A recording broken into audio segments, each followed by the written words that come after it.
నమస్తే, welcome to public power. ప్రపంచ చరిత్రలో ఏ దేశమో సాధించలేనటువంటి విజయం మన భారతదేశం సాధించింది. అదేంటో తెలుసా? మొదటి ప్రపంచ యుద్ధంలో కానీ, రెండవ ప్రపంచ యుద్ధంలో కానీ, ఇకపోతే ఇతరత దేశాల్లో జరిగినటువంటి యుద్ధాల్లో కానీ ఏ దేశమో సాధించలేనటువంటి ఘనత భారతదేశం సాధించిందనమాట. ఏంటంటే 1971 ఇండో పాక్ వార్లో 93,000 మంది యుద్ధ ఖైదీల్ని, పాకిస్తాన్ యొక్క యుద్ధ ఖైదీల్ని 93,000 మంది యుద్ధ ఖైదీల్ని మనం అరెస్ట్ చేసాం. అది లైవ్, చంపి కాదు, లైవ్. ఎంతమంది చనిపోయారనేది తర్వాత చెప్పుకుందాం. ఇంతవరకు ప్రపంచ చరిత్రలో ఏ దేశము కూడా ఇంతమంది యుద్ధ ఖైదీలను పట్టుకోలేదు, అరెస్ట్ చేయలేదు. కానీ దీనికి మనం చెల్లించుకున్నటువంటి మూల్యం ఎంతంటే, మన భారత సైనికులు 3,900 మంది చనిపోయారు. అదేవిధంగా 9,851 మంది భారతీయ సైనికులు గాయాల పాలయ్యారు, కాళ్ళు చేతులు పోగొట్టుకున్నారు. 93,000 మంది పాకిస్తానీ సైనికుల్ని యుద్ధ ఖైదీలుగా ప్రకటించి కలకత్తాలో ఉన్నటువంటి ఫోర్ట్ విలియంలో వాళ్ళని అరెస్ట్ చేసి పెట్టామన్నమాట. అయితే వాళ్ళని చక్కగా ఎటువంటి హాని లేకుండా, ఎటువంటి టార్చర్ లేకుండా చక్కగా వాళ్ళని పెంచి పోషించి యుద్ధం అయిపోయిన తర్వాత మళ్ళీ భారత పాక్ మధ్య ఉన్నటువంటి జెనీవా ఒప్పందం ప్రకారం మళ్ళీ మనం వాళ్ళ సైనికుల మొత్తాన్ని కూడా వాళ్ళకి తిరిగి అప్పగించాం. ఇది కూడా మంచిదే. 3,900 మంది సైనికులు మన వాళ్ళు చనిపోయారు, 9,851 మంది గాయాల పాలయ్యారు. ఓకే. కానీ మన భారత సైన్యం యొక్క యుద్ధ ఖైదీలు 54 మంది మన సైనికుల్ని పాకిస్తాన్ అరెస్ట్ చేసింది. 93,000 మంది సైనికుల్ని మనం మాత్రం ఫ్రీగా ఇచ్చేసామన్నమాట. తీసుకోయా బాబు అని చెప్పి. పాకిస్తాన్లో ఉన్నటువంటి మన ఇండియన్ మిలిటరీ పర్సన్స్ 54 మంది యుద్ధ ఖైదీల్ని రిటర్న్ తీసుకోలేకపోయింది. మామూలుగా మీరందరూ కూడా వార్తల్లో చూసేది ఏంటంటే 1971లో ఇందిరాగాంధీ గొప్ప డెసిషన్ ఇచ్చింది, ఆవిడని అటల్ బిహారీ వాజ్పేయి గారు దుర్గామాతతో పోల్చారు, ఇట్లా రకరకాలుగా చెప్తారు. ఇవన్నీ ట్రాష్. జరిగిన నగ్న సత్యం ఏంటో చూడండి మీరు. 93,000 మంది సైనికుల్ని మనం వాళ్ళని యుద్ధ ఖైదీలను ఫ్రీగా ఇచ్చేసాం, ఎటువంటి నొప్పి లేకుండా, ఎటువంటి టార్చర్ పెట్టకుండా. కానీ భారత సైనికులు 54 మందిని వాళ్ళు రిటర్న్ ఇవ్వకుండా పాకిస్తాన్ జైల్లో మగ్గిపోయి రకరకాల టార్చర్లు అనుభవించి చనిపోయారు. దాని గురించే ఈ మధ్య సినిమా కూడా వచ్చింది, 1971 అనేటువంటి సినిమా.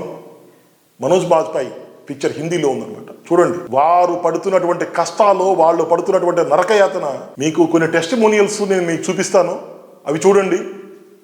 అది కాకుండా మీరు ఆ సినిమా కూడా చూడండి, మీకు అర్థమవుతుంది. ఈ యుద్ధం యొక్క విజయానికి కారణమైనటువంటి chief of the army staff Shyam Bahadur Manekshaw,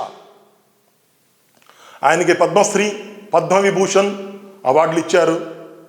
field మార్షల్గా ఆయన ప్రమోట్ చేశారు. అప్పుడు బాగానే ఉంది, మీకు ఇంతవరకు అయితే కనిపిస్తుంది చక్కగా.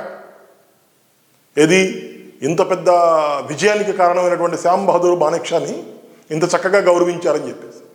కానీ ఆయనకు జరిగినటువంటి అన్యాయం ఏంటో తెలుసా? ఆయన చనిపోయేంతవరకు కూడా ఆయనకి రిటైర్మెంట్ బెనిఫిట్స్ ఇవ్వలేదు. దానికి కొంతమంది సోకాల్డ్ ఇంటలెక్చువల్స్ ఏమని చెప్తారంటే, లాజిక్, ఫీల్డ్ మార్షల్ అనేటువంటి వ్యక్తి రిటైర్మెంటు ఉండదు బ్రతికుండగా, చనిపోయేంతవరకు కూడా తను గవర్నమెంట్ ఎంప్లాయీగా ఉన్నట్టే. సో ఆయనకి రిటైర్మెంట్ బెనిఫిట్స్ ఎలా ఇస్తారు అని కూడా ఒక క్వశ్చన్ ఉంది. కానీ 2007లో మన భారత రాష్ట్రపతి ఏపీజే అబ్దుల్ కలాం గారు శ్యామ్ బహదూర్ మానేక్షా హాస్పిటల్లో ఉన్నప్పుడు, డెత్ బెడ్ మీద, అంటే చనిపోయేటువంటి పొజిషన్లో ఉన్నప్పుడు ఆయన్ని వెళ్ళి కలిశారు. విషయం ఏంటని చెప్పి అడిగితే అప్పుడు చెప్పారన్నమాట, నేను సర్వీసులో ఉన్న నా పేమెంట్సే నాకు సరిగా ఇవ్వలేదు, ఇంకా చాలా నా పెండింగ్ ఉన్నాయి, నాకు ఎటువంటి ఫెసిలిటీస్ కూడా నాకు ఏమీ ఇవ్వలేదని చెప్పేసి అప్పుడు చెప్పారు. ఆయనకి రావాల్సినటువంటి శాలరీ, అలవెన్సులు ఈ మొత్తం కలుపుకుంటే 1,16,00,000 అయింది. అప్పటి 2007లో మన భారత రాష్ట్రపతి అబ్దుల్ కలాం గారి చొరవతోటి ఆయన రావాల్సినటువంటి బెనిఫిట్స్ మొత్తం కూడా ఆయన హాస్పిటల్లో బెడ్ మీద ఉన్నప్పుడు ఆయనకి చెక్ రూపంలో అందించారు. అంటే భారతదేశ విజయానికి కారణమైనటువంటి ఒక ఫీల్డ్ మార్షల్ మానేక్షాని మన భారత ప్రభుత్వం ఏ విధంగా ఇబ్బంది పెట్టిందో మీరందరూ తెలుసుకోవాలి ఈ విషయాన్ని. అదేవిధంగా 9,851 మంది జవాన్లు గాయాల పాలయ్యి, 3,900 మంది సైనికులు చనిపోయి, ఇంత చేసిన తర్వాత మన 54 మంది సైనికులను మనం పాకిస్తాన్ నుంచి మనం వాపసు తీసుకోలేకపోయాం. పాకిస్తాన్ జైలులో నరకయాతన పడుతూ కుంగి కుసించి చనిపోయారు.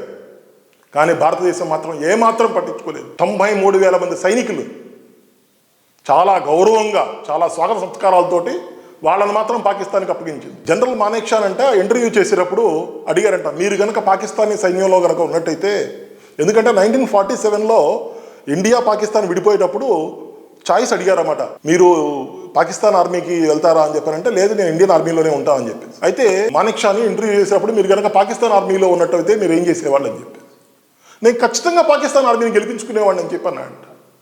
దాన్ని వీళ్ళు వక్రీకరించి ఆయన గురించి రకరకాల ఆరోపణలు చేసి ఆయన చాలా డిస్రెస్పెక్ట్ చేశారు. అవునయ్యా, ఒక సైనికుడు ఎటువైపు ఉంటే అటువైపే విజయం కావాలని కోరుకుంటాడు కదా, ఆ మాత్రం కామన్ సెన్స్ లేదా?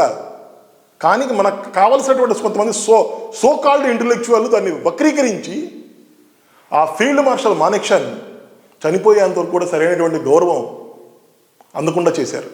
ఈ 93,000 మంది పాకిస్తాన్ సైనికుల్ని 16 December 1971 general A K Niazi, Pakistani general, lieutenant general A K Niazi, ఇతను వీళ్ళందరి 93,000 మంది సైనికులతో పాటు ఈయన ఆత్మసమర్పణ చేశాడు మన భారత సైన్యానికి. సో ప్రతి సంవత్సరం కూడా 16 డిసెంబర్న మనం ఈ రోజుని విజయ్ దివస్గా మనం ప్రకటించుకుంటాం, సెలబ్రేట్ చేసుకుంటాం.